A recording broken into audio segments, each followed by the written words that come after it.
Assalamu alaikum wa rahmatullahi wa barakatuh, respected viewers, brothers and sisters. Welcome to another episode of our program titled Let's Talk Fiqh, a short video series. Inshallah, today we will briefly discuss another important topic, and that is uh, issues related to the shears of the Qurbani animal. So, in the last episode, we discussed the different category of animals.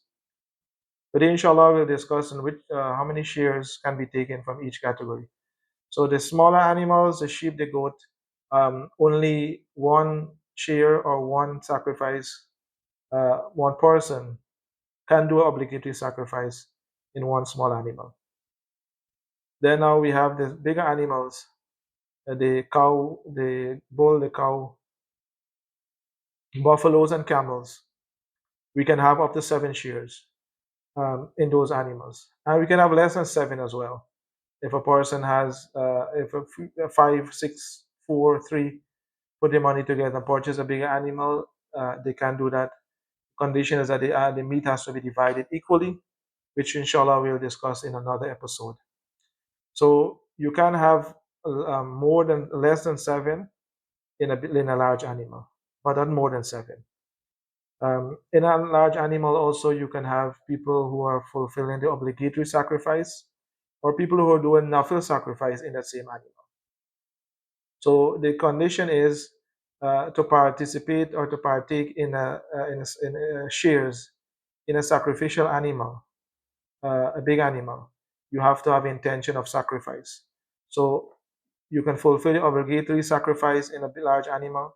You can do nafil sacrifice in a large animal, because nafil meaning if Qurbani was not compulsory on you, but you still went ahead and get some money and then you took a share in the same animal, that's allowed. Even aqiqah also is allowed to take in shears in a Qurbani animal. When others are making intention of of Qurbani, you can come and take a shear in aqiqah as well if you for a child, for example, because there's all of this is sacrificial ibadah and sacrificial worship, and uh, once the intention is ibadah, it is allowed.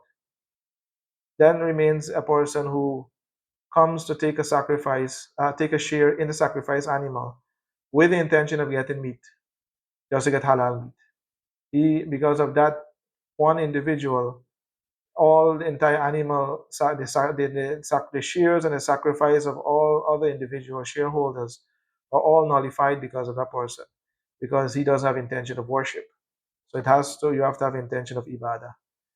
Another point to make is um, if a person uh, does a sacrifice, will that suffice for his entire household?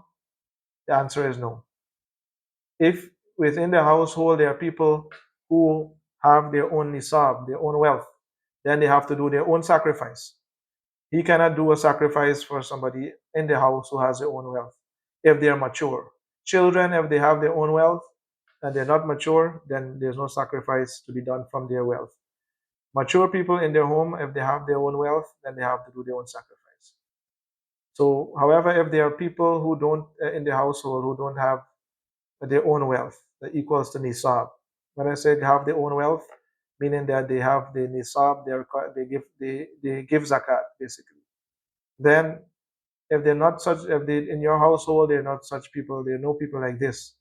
Then the breadwinner, the male, the person who is responsible, he should, if he has the means, if they have the means, they should take nafil shares within an animal and also do for them. So they can do sacrifice for a father, can do sacrifice his obligatory sacrifice. He can take a share for that, and he can take a share for his wife, for children, etc. if he has the means. Also, is recommended, highly recommended, to do a share on behalf of the Rasul Sallallahu Alaihi Wasallam. Scholars have written that this is highly mustahab and recommended. Reason being is that Nabi Sallallahu Alaihi Wasallam did a sacrifice for the entire Ummah in his final Hajj, and we should do something in return. So a nafil sacrifice can be done for the Nabi Sallallahu Alaihi Wasallam, but on condition that you fulfill your obligatory sacrifice first. That can be done.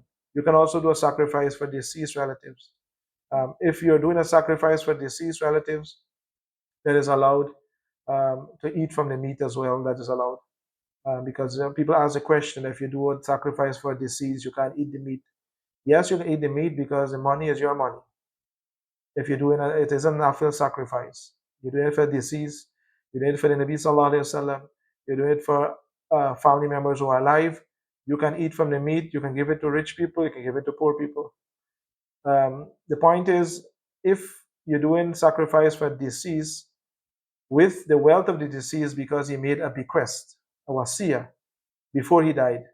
Before he died, he made a wasiyah that money must be taken out from my estate and used for sacrifice, qurbani share. So it becomes obligatory upon the waratha, the heirs, the inheritors, to take up to one third from the money of the estate and do a share for the sacrifice of that person, for the qurbani of that person. So then this is allowed to do it. It should be done because there's a bequest. And the meat from that cannot be used by the individuals, the people responsible. It has to be given to the poor and needy.